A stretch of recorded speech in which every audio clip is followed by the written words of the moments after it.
Definir el montaje de cine siempre es súper difícil, ¿no? Nos basamos en esta estructura fragmentada de los tiempos y es sobre todo manipulación. Es un lenguaje que se basa en manipular el material rodado. Para ello nos basamos sobre todo en la discontinuidad. Gracias a esta característica, un defecto del ojo humano que no ve los cortes, los cambios de plano, pues nosotros aprovechamos dentro del material que nos llega de rodaje para montar siempre el plano más adecuado para la información que queremos, para que avance la narración, el más emocional.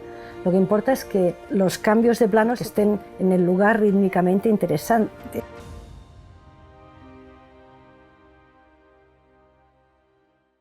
Yo sí recuerdo que era una película en blanco y negro, una película española tipo Joselito, una cosa de estas debía ser, pero nunca la he conseguido volver a ver o recuperar, porque recuerdo como imágenes sueltas, ¿no?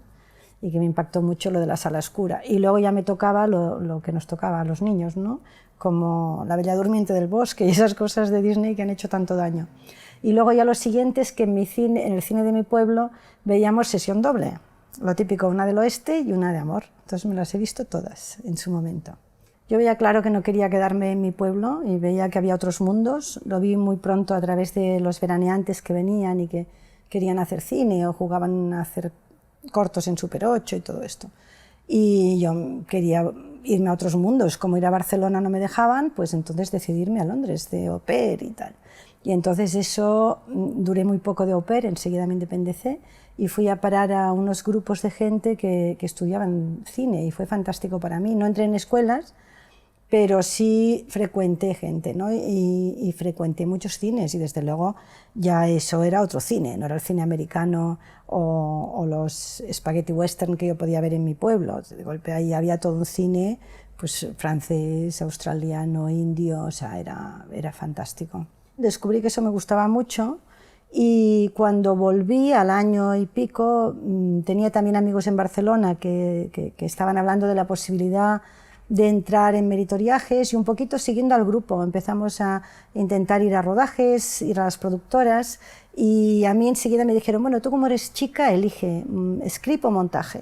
Entonces yo iba al rodaje y veía que aquello era un caos, que nadie escuchaba, que todo el mundo iba a su bola, que había que compartir mucho al director, que todo el mundo le hacía 1000 preguntas al director y me pareció que eso no era para mí. A mí me gustaba el silencio de la sala de montaje y en todo caso el director para mí sola, ¿no? Y me pareció que, entonces enseguida dije montaje. Y entonces empecé, esto era el año 77 cuando volví de Londres. Sí, 76, yo volví el 76 y en el 77 ya entré a montar en televisión, digamos que del 76 al 77 hice meritoriajes con montadores de Cataluña y de Barcelona y era tremendo porque no suponía aprender nada, porque tú estabas en una sala aparte numerando la película. Cada 16 fotogramas ponías secuencia, plano y toma, ¿no? Ponías 1, secuencia tal, plano tal, toma tal, 2, entonces cada 16 o cada 24 si te dejaban, ¿no? Y luego ponías el sonido y en paralelo hacías lo mismo, o sea, era una cosa terrorífica donde era imposible aprender nada. Y yo enseguida, cuando me di cuenta que para aprender tenía que ponerme a montar, entonces me puse a montar cortos y me salió una película de Jesús Garay, que era Nemo, una película así como underground, la monté y entonces me vieron en los estudios Sonobloc un jefe de televisión española, un jefe del departamento de montaje que buscaba montadores. Entonces a mí me contrataron directamente ya de montadora, tuve mucha suerte. Entonces entré en televisión y me encontré que allí se montaba en un material que se llamaba reversible, que es un material que no es ni copión ni el negativo, sino que es un material que tal cual se revela y tú lo cortabas, lo pegabas y tal con un celo, procurando que no se notara nada, trabajando con guantes, porque eso era lo que se emitía. Entonces, trabajabas sin parar, montabas sin parar y ahí cogí una práctica enorme. Primero empecé en programas deportivos que no me gustaban nada y poco a poco fui trabajando ya en documentales, en otro tipo de programas, ¿no? Que eran más como para mí, que me venían mejor a mi personalidad. Entonces, como yo ya tenía fama de haber hecho algo de cine, los cortos o Nemo, el jefe de montaje, o un subjefe de montaje por allí, que era también montador, le habían ofrecido montar Numax Presenta. Entonces él no lo vio interesante porque como eran estas cosas sin cobrar y tal, me preguntó si yo lo quería hacer y yo le dije que sí. Y la suerte fue de eso, la gran conexión con el que fue que era su director, que es Joaquín Jordà, ¿no? Con el que aprendí muchísimo. se trata precisamente de la compra de Numa. Y a partir de ahí, este hombre fue para mí muy importante porque era un gran intelectual, sabía muchísimo, me ayudó mucho a entender cosas y él le habló de mí a Vicente Aranda, de forma que Vicente al año siguiente me llamó para Asesinato en el Comité Central, ¿no? Es decir, que todo siempre es una serie de casualidades. Cuando no perteneces al grupo, al clan, porque esto es muy endogámico, en mi caso la casualidad ha sido fundamental, ¿no? Porque hice Asesinato, hice Fanny Pelopaja y entonces, mientras tanto yo seguía en televisión, como había montado un programa documental para un director que se llamaba Sergio Schaff, muy conocido en Barcelona, pues este hombre le hicieron jefe de programas filmados en televisión. Y como sabía que yo estaba montando cine, llegó la posibilidad de producir lo de Adolfo Aristarain, una serie que se llamaba Las aventuras de Pepe Carballo, y me las ofrecieron a mí, porque era la única montadora de televisión que había hecho cine. Es decir, una cosa lleva a la otra. Por ejemplo, casualmente conocí en esa fase 87-88, que es como la preparación de esa cosa, ¿no? En una cena en algún sitio conocí a Ricardo Franco y le caí muy bien. Entonces Ricardo Franco tuvo esa película Berlin Blues y me nominaron en los Goya sin darme cuenta, y era el segundo año de los Goya, ¿no? Y me nominaron por Berlin Blues y yo no le daba ninguna importancia a esto. O sea, no, para mí, hacer cine era un regalo muy grande, entonces iba aprendiendo de una película a otra, ¿no? Aprendí mucho desde Asesinato a Fanny, después Los Lutes, después que a la vez estaba haciendo estas películas que me salían aquí en Madrid de otros directores, mientras seguía montando en televisión. Pedía pequeños permisos de 3 meses y en el 88 decidí que ya me iba tan bien en cine que pedí una excedencia y nunca más he vuelto. A través de la gente de Barcelona que yo conocía, se planteó, o sea, había la posibilidad de hacer Jamón Jamón. Entonces lo que fue increíble es que yo tenía una percepción muy buena de esa película, pero a mí me vino el productor y me dijo que él creía, por lo que estaba viendo, que era una película inmontable. Porque claro, Vigas era mediterráneo, era otra opción, era un hombre visual, no era un hombre demasiado preocupado por la narrativa clásica, ¿no? Era un pintor, era un hombre que tenía como pinceladas, ¿no? Y unas imágenes muy potentes. Lo que pasa es que le faltaba como unirlas, ¿no? Como la capacidad de unir eso. Recuerdo que hubo una secuencia muy difícil de montaje porque era una fiesta anual de la fábrica con los obreros y tal, y eran como 3 subsecuencias, ¿no? 3 o 4 escenas distintas, que era un discurso de un viejito, la gente comía y después había un baile y después había unos diálogos, ¿no? Entonces la única solución para montar eso es pequeño discurso de este hombre y enseguida la música, y a través de los músicos ir montando al mismo tiempo que están comiendo, los otros están hablando. Es decir, al unir todo en una sola secuencia se pudo montar, ¿no? ¿Crees que a tu madre le habrán gustado las tortillas? Seguro que sí. Luego me acuerdo que el final era muy arriesgado, que Vigas quiso un final muy impactante, muy buñuelesco, que le salió un poco así. Y la famosa secuencia de los jamones, de la pelea de jamones, es increíble, porque efectivamente yo vi el montaje que había, entonces mis ayudantes volvían a remontar el copión para que yo pudiera empezar de cero, ¿no? Y efectivamente pasaba de todo, que cuando en unos planos el sol estaba a pleno sol, y en los siguientes, en el contraplano, digamos, del que recibe los golpes, uno es Javier y el otro es Jordi Moya, a lo mejor la luz cortaba porque había allí una nave de jamones y entonces a lo mejor por donde estaba el sol quedaba totalmente cortado, ¿no? Entonces se notaba la falta de continuidad. Y luego había otro problema más gordo, es que ellos empezaron queriendo hacer la pelea con jamones de verdad y enseguida, cuando se hicieron 3 heridas importantes, comprobaron que así no podía ser, pobrecitos, ¿no? Porque se ataban y se hacían daño. Entonces había que como cerrarles las heridas con un celo transparente, ponerles cosas, bueno, cada día había que ponerles inyecciones de tétanos a los pobres porque realmente se la jugaron. Entonces enseguida se pasó a unos jamones preparados de goma, pero estos jamones rebotaban. Entonces lo que pasaba en el montaje es como que no había dónde cortar o dónde hacer el cambio de plano porque rebotaban. Esto le pasaba a la montadora. Y en realidad a la que había previa a mí, que protestó mucho, parece ser, en esa secuencia, que es la que le creó más conflicto frente a Vigas. Pero en realidad el punto de corte no está, o sea, el punto del golpe no está, es entre un plano y el siguiente, ¿no? En en el enlace de los dos planos ahí se tenían que golpear, porque si no rebotaba. Y yo lo que pedía a un amigo que me diera unos cuantos golpes en magnético y los ponía, y con el sonido se comprobaba que eso funcionaba, y funcionaba muy bien. Y era tal la tensión que daba igual que el sol estuviera arriba o que estuviera siendo puesta de sol o que estuviera siendo amanecer. O sea, al final se demuestra que todo eso de las continuidades y los raccords depende de que los cortes, ¿no?, sean unos cortes impactantes emocionalmente y hagan avanzar, ¿no?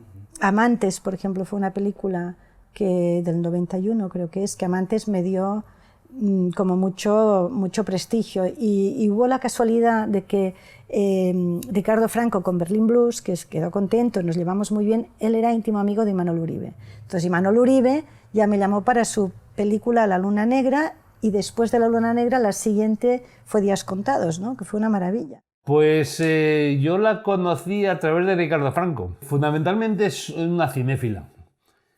Sabe mucho de cine, es un amante del cine, es una buena gourmet del cine, y entonces eso es importantísimo, ¿no?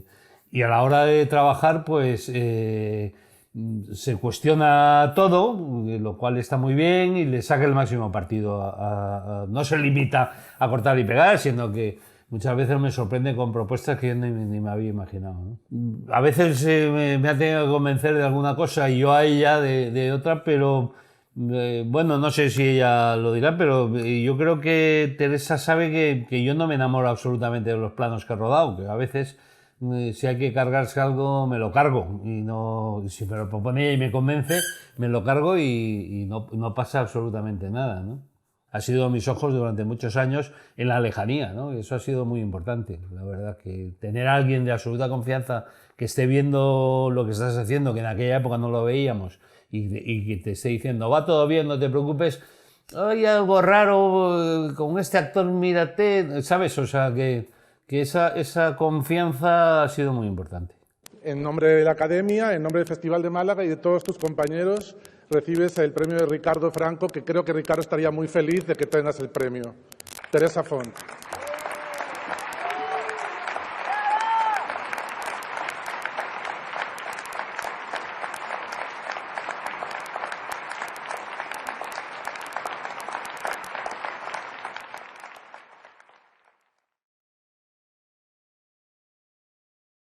Después de esto, tú querías entrar en los 90, que fueron los años súper buenos.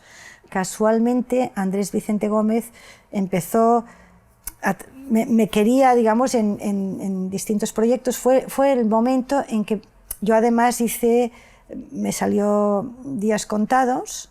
Estaba montando mucho cine al mismo tiempo. Entre el 91 y el 93 que nacieron mis hijas es increíble, era como todo al mismo tiempo, era imposible, ¿no? Pues El Día de la Bestia todavía fue una película rodada en 35 y montada, claro, en 35.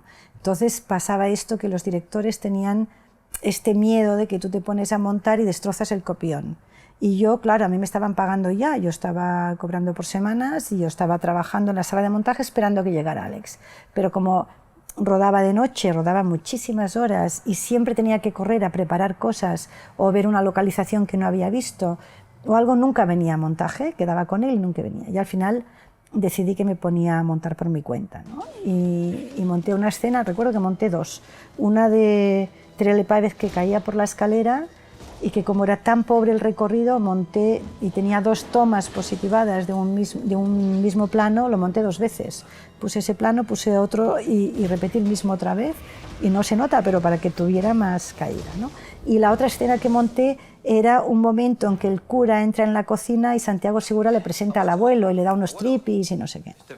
Y fui a rodaje a ver a Alex y le dije, Alex, me he puesto a montar. Y por poco me mata, o sea, tuvo un momento de susto el pobre diciendo, ¿pero qué? ¿Que te has puesto a montar? Yo, sí, no te preocupes, que si no te gusta, remontamos todo y se parte de cero, evidentemente, ya con celo, ¿no? Porque esto ya has destruido el copión.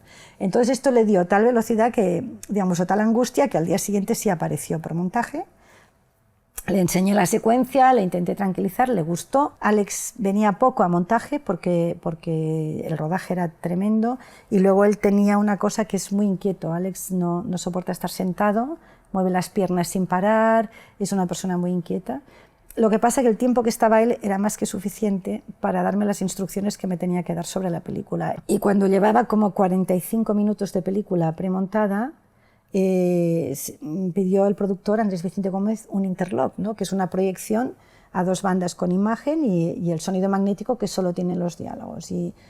Y después se fue a cenar con Alex. Y lo que me transmitió Alex es que al productor no le había gustado nada, que creía que la película era muy fea, es verdad, muy feísta, todo en interiores, todo primero que no se veía la ciudad, no se veían los recorridos exteriores. Y es verdad que con el copión montado todo parecía muy falso, los golpes no eran, todo era muy como un poquito cutrillo, ¿no? Es decir, que la sensación era falsa. Pero tú tenías a Alex al lado y él cuando veía pasar el material iba haciendo sonidos onomatopeicos, scum, plaf, no sé qué. Yo decía, ostras, esto yo le tengo que poner unos sonidos que aquí no tengo, ¿no? Sonidos buenísimos, ¿no?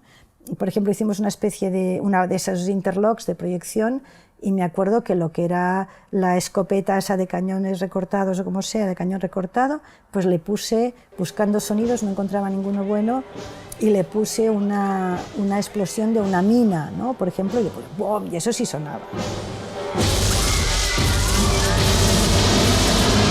O cogíamos de Pulp Fiction algún sonido y lo poníamos. Es que teníamos que hacer algo para que los productores creyeran en la película.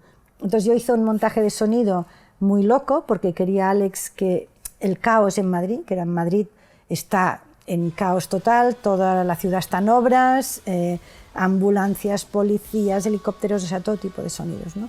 Y con eso nos fuimos a mezclas y la verdad es que yo en mi vida he trabajado tanto el sonido de una película, pero bueno, la película fue un exitazo y totalmente inesperado y eso le abrió todas las puertas del mundo a Alex y de hecho siempre le piden que vuelva a hacer El Día de la Bestia, ¿no? Y fue fantástico y para mí fue buenísimo también otra vez estuve nominada, esos años estaba muy nominada a los Goya. Pasaba una cosa, que yo tenía películas que competían entre sí, porque tenía a lo mejor, no sé, El Rey Pasmado y otra de, yo qué sé, y El Día de la Bestia o lo que sea, entonces se hacían daño, no me acuerdo cómo era, pero era un momento en que podían votarme por 2 películas, entonces los votos se diluían, eso ahora lo han corregido, solo estás en una. Entonces claro, yo estaba en 2, entonces se perdía, ¿no? Y no salía. Y finalmente salí en Días Contados. Teresa Font por Días Contados. Recoge el premio Bela da Costa y Alejandro Lázaro.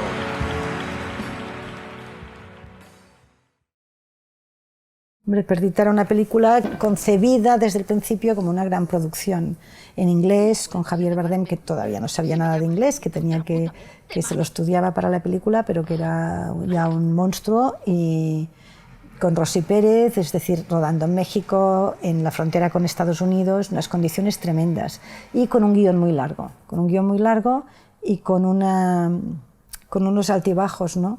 Que se han arrastrado hasta el final, porque había que cortar y había que cortar mucho y tomar decisiones de qué se cortaba y qué no se cortaba, ¿no?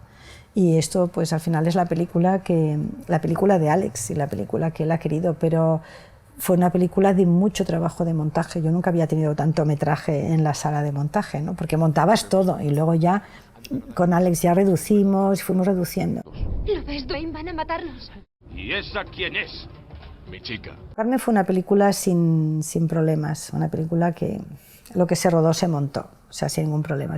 Así como había películas de Vicente como Los Lutes o otras películas que había muchísimo material y que te quedaba primero un montaje de 2 horas y media que tenías que ir reduciendo. Carmen es una película que está muy bien de timing desde el principio. Igual le pasó a Amantes, que era una película redonda. ¿Dónde vas a comer? No sé, ya me arreglaré. El otro gran colaborador con el que he vivido todos estos años ha sido el músico José Nieto, que yo lo conocí en Las aventuras de Pepe Carballo, de Adolfo Aristarain. Él llegó impuesto desde Madrid, por la gente de televisión en Madrid, que le conocían muchísimo porque había hecho series para televisión muy buenas, y él cuando me vio en Barcelona montando y tal, pues me iba interrogando, ¿y tú qué has hecho? Y tal. Y Pepe Nieto, cuando le dije que yo había montado Fanny, dijo, bueno, es una película buenísima y tal. Y entonces ya me veía un poquito a otro nivel. Y descubrí que tenía una facilidad enorme, que entendía absolutamente los códigos del montaje, la combinación montaje de imagen y montaje de sonido. Él es de los músicos que hacen cine, que hacen música de cine porque aman el cine, ¿no? Y respetando el cine, y no para hacer su partitura, sino para ayudar a que la película sea lo mejor posible, ¿no? Sumando a favor de la película. Entonces era buenísimo. Yo con él formé enseguida tándem. De hecho, Vicente hizo Tiempo de silencio, que fue una película que se montó sin sonido de referencia ni nada, que yo tenía que aprenderme la boca de los actores y lo que decían, que era un poquito tremendo, que aún me oigo una frase de Tiempo de silencio y repito la siguiente de memoria, o sea, tremendo. Pero además Vicente, que estaba escarmentado y no le gustaba mucho la música en sus películas, pues dijo que hacíamos solo música diegética, es decir, música que salía de una fuente natural, ¿no? O un tocadiscos, o en la tómbola, o en no sé qué. Entonces yo le hablé de Pepe Nieto y en el Lute conseguí que le hiciera la música a Pepe Nieto.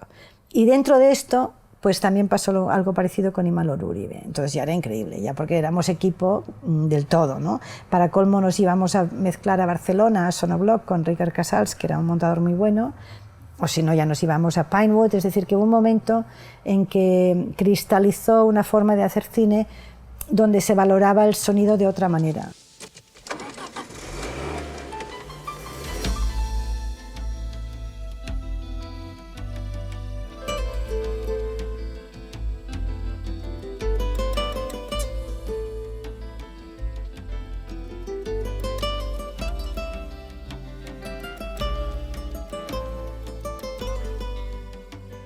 Yo veo que ahora los directores jóvenes o los nuevos directores se atreven y creen en sus posibilidades, creen que todo es posible, creen que evidentemente con lo digital se puede hacer de todo. La primera película con efectos digitales en España fue El Día de la Bestia. Entonces fue increíble, no teníamos ni idea de cómo teníamos que hacer esto, pero Alex se atrevió. Alex dice, encima del neón de las webs estos tíos colgando, y el tío lo escribía y se lo producen, y es posible, es decir, que tuvo muchísimo valor porque abrió muchas puertas esa película, ¿no?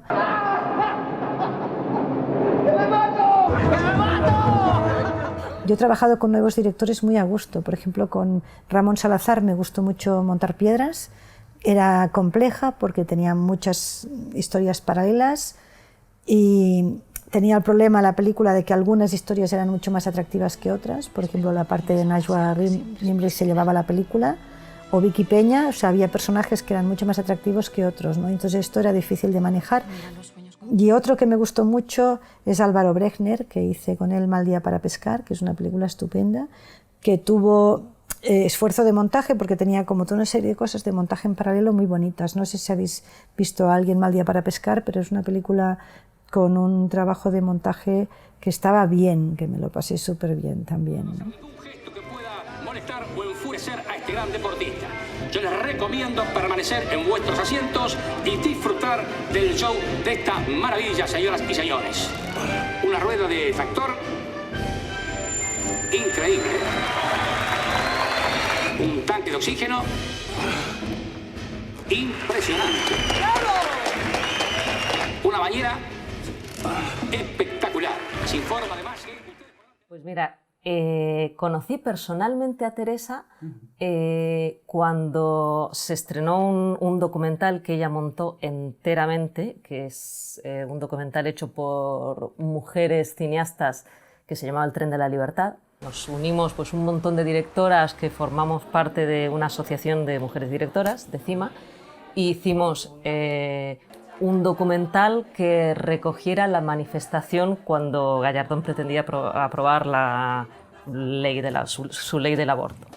Eso fue una cantidad ingente de material grabado por tropecientas mil personas distintas, en lugares distintos, en distintos puntos de España y tal, y Teresa cogió horas y horas y horas de material e hizo con eso una película. Es una mujer que conjuga una experiencia bestial, ¿no? O sea, que ha hecho todo y de todo tipo de películas, con una enorme capacidad de ver siempre lo nuevo, ¿no? En lo que tiene entre manos. Y luego otra cosa que me encanta de ella es que nunca monta una secuencia porque sí. O sea, puede empezar haciendo una primera aproximación al material, pero luego le gusta pararse en cada secuencia y hasta que no tiene el concepto de la secuencia, no la da por terminada. Es decir, que cada secuencia tiene que contar una cosa dentro de la historia y hay que dar con esa clave. Había una de las secuencias más difíciles de la película se llama La adopción, cuenta un proceso de adopción de un niño en un país del este, y uno de los momentos más delicados era el primer contacto, o sea, el momento en el que la pareja protagonista conoce al niño que va a ser su hijo. Bueno, pues cuando yo llegué y vi lo que había hecho Teresa con eso, Teresa había construido una pieza donde contaba, en realidad, hacía una narración y contaba en parte lo que había pasado en el rodaje. Y es que esto no había sido, ellos llegan, el niño se acerca y se abrazan. El niño había entrado con recelo, no se atrevía, les esquivaba, ellos se tenían que acercar y ella construyó con esto que había pasado, pero componiéndolo, digamos, construyó una historia que yo no me imaginaba que iba a ser así. Y cuando vi eso, es que luego no tocamos ni un plano, ni la adoración, yo creo, casi de un plano de cómo lo había montado.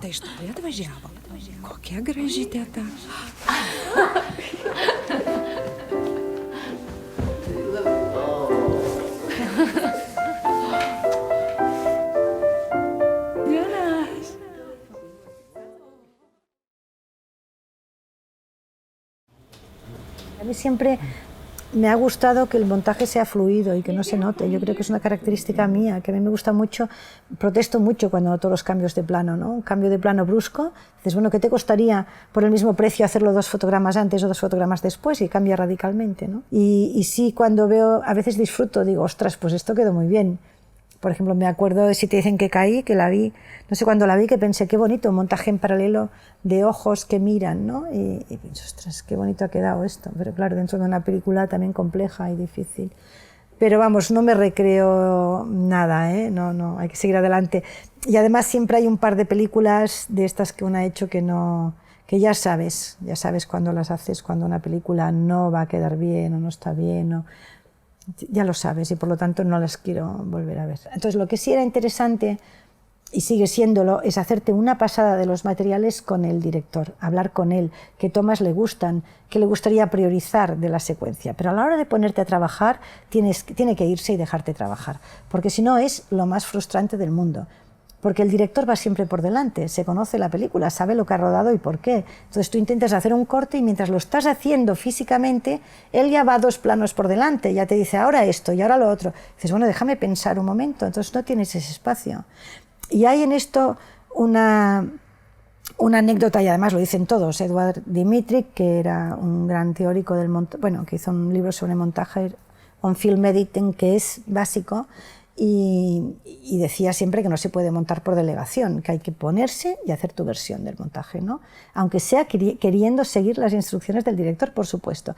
Hay una anécdota que contaba Didi Allen, que es una de las súper grandes montadoras, bueno, ha muerto ya, que una vez ella tenía problemas enfrentándose a una secuencia que le parecía muy compleja, ¿no? Entonces le preguntó a Robert Wise cómo veía él la secuencia, cómo creía que había que montarla. Y él le dio unas instrucciones muy específicas, muy claras.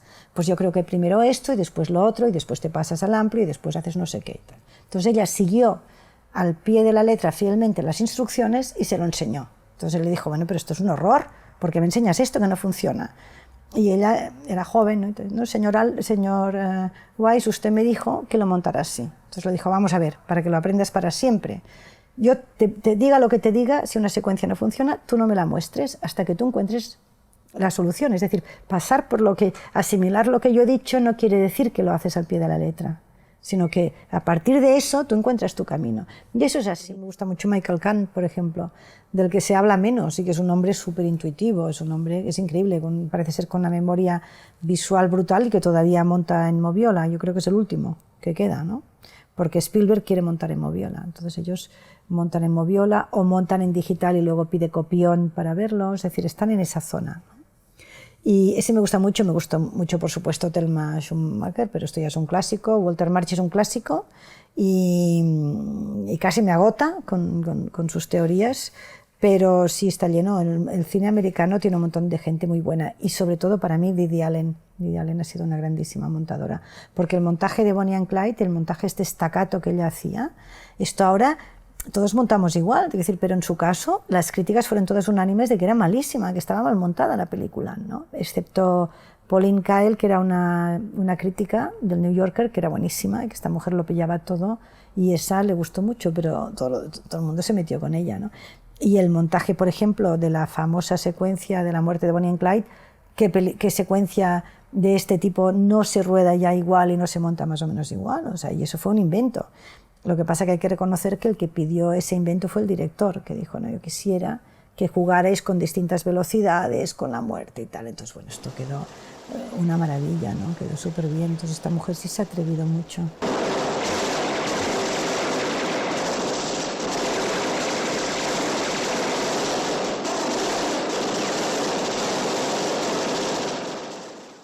De vez en cuando me sorprendo, ¿no? Con películas, ¿no? Por ejemplo, el montador del Primer Padrino,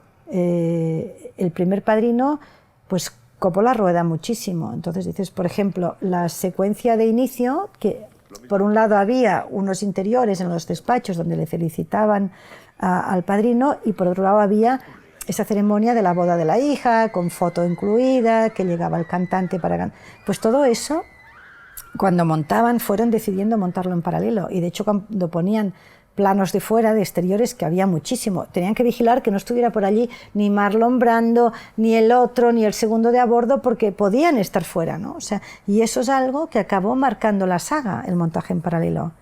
O sea, ¿sabes? Algo había que pasaba antes o después, pero se acabó siendo realmente muy montaje en paralelo, ¿no? Y estas cosas surgen en el montaje. Por ejemplo, otra que me gusta mucho es en Blade Runner, por ejemplo, hay una cosa de montador acojonante que la gente no sabe, no se ha dado cuenta, es imposible. ¿Os acordáis del personaje de Roy, del de pelo rubio, que es fantástico? Entonces, la presentación de este personaje era una secuencia en la cabina de teléfonos diciéndole al que fabricaba al que había hecho los ojos, que iban a ir a verle, ¿no? Y parece ser que era muy débil, era una cosa larga y floja como presentación, debía estar un poquito de espaldas o debía tener una presentación no brillante del personaje. Y entonces el montaje es una mano que dice el tiempo se acaba o algo así, que corresponde a la secuencia de la pelea final, es una toma doble de la pelea final, cuando comprueba que todavía la mano se le mueve, es de allí. El plano 2, que es un plano de él levantando la cabeza, que es impresionante su cara, es una toma doble de cuando va a matar a su creador, que si os fijáis bien en el plano se ve un restito de una mano colocada en su hombro, que es del creador de la Tyler Corporation, no sé qué, ¿no? Y le dan la vuelta al fotograma, hicieron un flop para que la dirección fuera distinta y disimular un poquito más. Plano 3 sale de la cabina de teléfonos, ¿no? Y es una presentación brutal, con una voz, con un texto añadido, pues tiempo es todo, no sé qué más dice en el otro plano, y se acabó. Y esto está inventado en montaje, es decir que es verdad que montaje puede hasta montar secuencias que no existen, que no han sido rodadas, ¿no? Que la gente no lo sabe, pero esta es genial. Y hay muchas muy buenas. El jardinero fiel tiene un montaje en un momento determinado combinando varias escenas en toda la parte final, porque tenía como 3 finales y entonces la montadora los une. Sally Menke, la montadora de Tarantino, para mí era una grande esta mujer, ¿no? Y está lleno de películas que las vas viendo, La conversación de Coppola, o sea, hay películas que las ves por la tele y te quedas clavado, dices, esta me gusta mucho. Yo nunca sabría deciros cuáles son las... All That Jazz, que es de una perfección brutal, ¿no? Muchas, es que está lleno.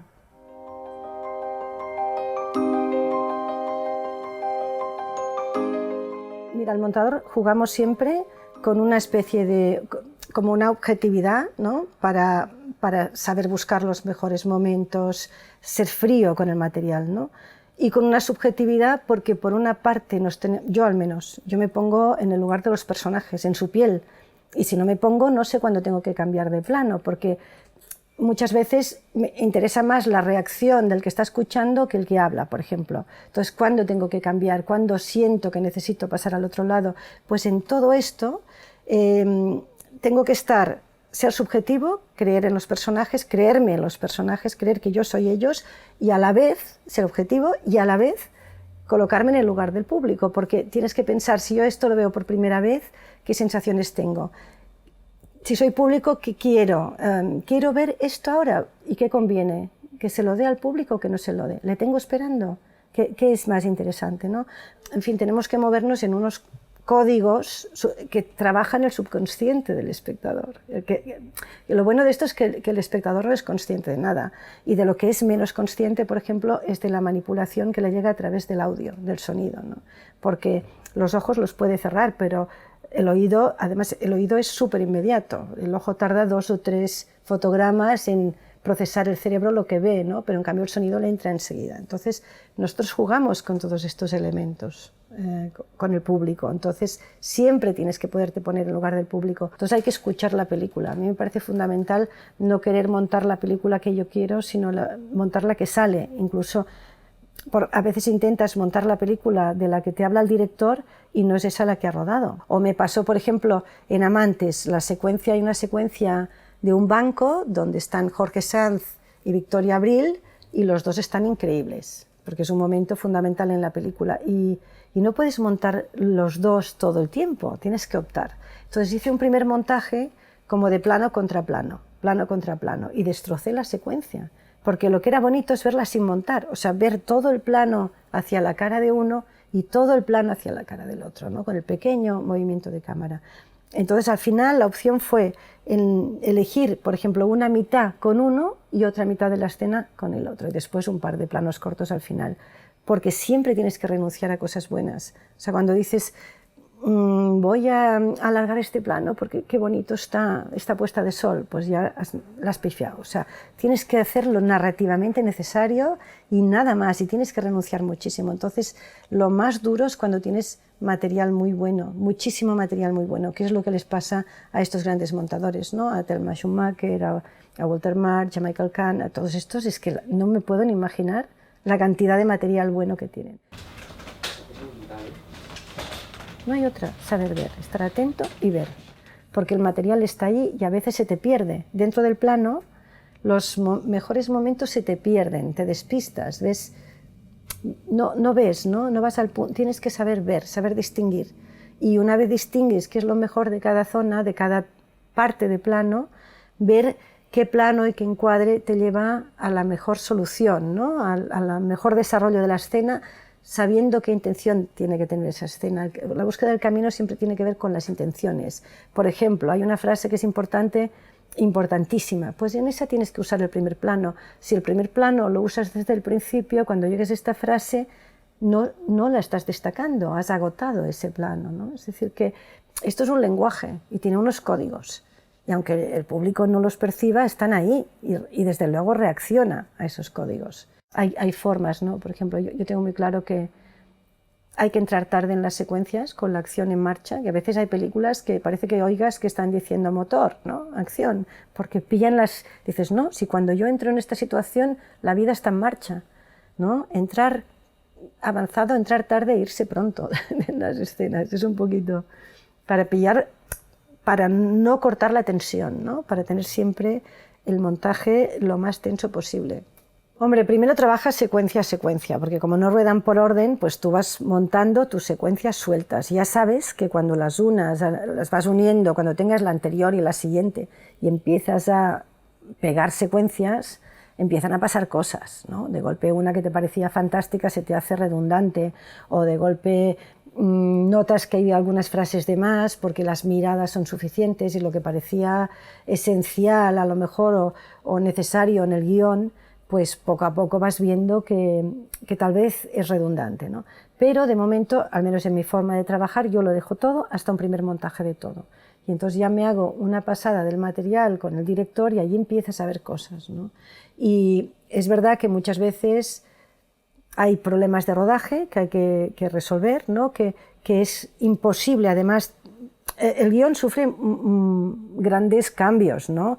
El primero está en la apropiación que tiene el director de ese guión. Eso ya es un cambio fundamental. En la elección de los actores, eso ya es fundamental para que ese guión de golpe se convierta en algo, ¿no? Entonces, después está la forma de rodar el director, el lenguaje, y después está el montaje. Entonces, cuando esto llega aquí, en lo que yo me baso no es en el guión, me baso en lo que han rodado, ¿no? Y entonces, con lo que han rodado, intento construir una historia, no quiero el lastre del guión. El guión solo me sirve para mirar, a ver, de qué escena venimos, a cuál vamos, antes de tener todo. Pero cuando tengo todo, se acabó el guión. El guión es como una referencia de intenciones a veces, que dices, voy a ver, porque aquí qué era lo importante en esta escena, qué es lo que, en lugar de lo que se dice, lo que importa es este detalle o lo que importa es lo otro, pero en realidad lo que más me importa es cómo ha rodado el director y sus intenciones, y yo sigo eso. Luego incorpora sonidos, por ejemplo, yo necesito mucho poner sonidos mientras monto, y los pongo, porque los sonidos me cambian, sonidos de referencia, que luego el montador de sonido los cambiará,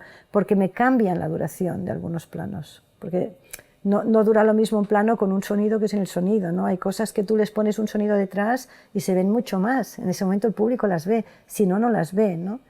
O poner una música de referencia, que teóricamente no debiéramos hacerlo mucho, porque tiene que funcionarte sin música. Pero el sonido para mí sí es una herramienta fundamental con la que trabajo y pienso en sonido mientras monto, ¿no? Eso muchísimo. Me acuerdo, por ejemplo, un paso de tren en Días contados, que yo, pues si tú cortas el plano que detrás está el tren, es un primer plano de un personaje y detrás hay un tren.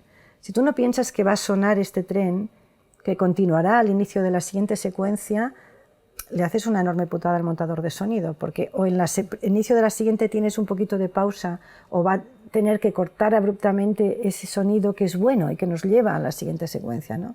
Entonces tienes que pensar un poquito en sonido por la película, bueno, por el montador de sonido y en el fondo por la película, ¿no?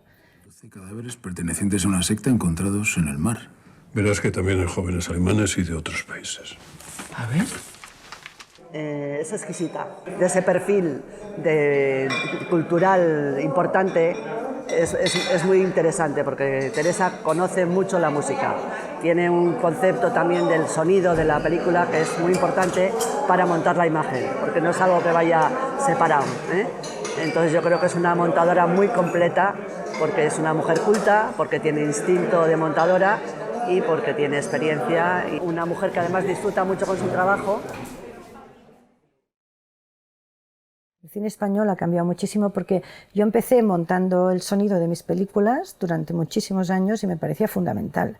De hecho, una de las cosas que hice una vez que pude contactar con la montadora de Scorsese en Nueva York es pedirle que por favor me diera acceso a sus diseñadores de sonido de las películas de Scorsese, a Skip Livesey, a su mezclador, ¿no? En Sound One, y entonces yo pude entrar en esos sitios y ver cómo trabajaban, porque para mí el sonido siempre ha sido importantísimo.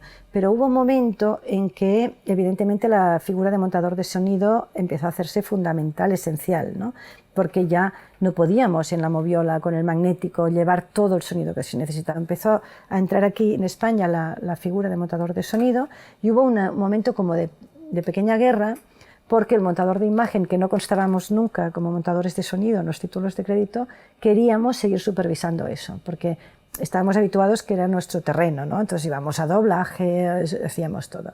Entonces, claro, hubo un momento como de que necesitábamos supervisar esto. Pero poco a poco, digamos, el montador de sonido ha ido ganando terreno, lógicamente, ¿no? Y apropiándose y aportando ideas directamente al director.